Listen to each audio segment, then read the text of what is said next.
I think we've said at Cisco within 5 years 90% of all content across the internet will be video. So we believe in it, we use it very regularly. You know, if you go onto our London 2012 website, you know, there's high rich content on there, and more people actually want to take messaging in, particularly in terms of the younger generation, through video. You know, they don't want to read copies. So it is a very important part of the future, and it's a social issue as much as anything else.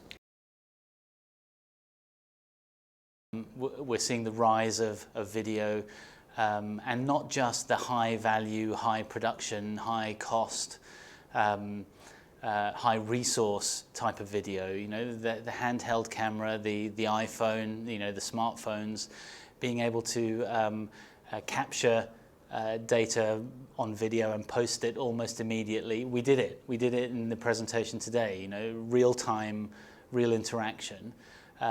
Is the way forward, and it's what people want. You know, it's how we consume media now. We're not prepared to sit down and spend hours wading through a website or reading white papers. We need the top line. We want the executive summary. We want it on a train.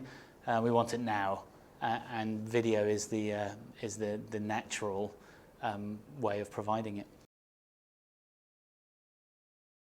B2B and video, they're just marriage made in heaven, I think. Fantastic way of talking to customers in a more in-depth way. And also B2B propositions tend to be more complex, longer sales cycle. Video is a good way of getting a message across. It's not as boring as reading words on a screen.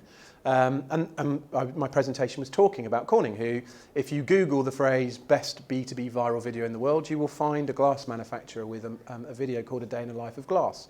Fantastic 5 minutes that really explains the concept and the future of how that product or that company could work, but a very expensive piece of work to put together. And I think the important thing to remember is that any organisation can put low-cost video together as a starting point. May not always be appropriate, but if you've got a mobile phone in your pocket, you've got a video camcorder in your pocket, taking vox pops at events like this, or just capturing 30 seconds of somebody saying something of value about your products and services goes way further than 10 pages of a PDF document. Video is massively important. I think everyone's known it could be important for a long time, but things like bandwidth and technology and availability of skills has been holding it back. I think what you're getting now is people are so time poor that they haven't, that decision makers are now more willing to kind of engage with video than they are with kind of very technical, long, complex documents like white papers.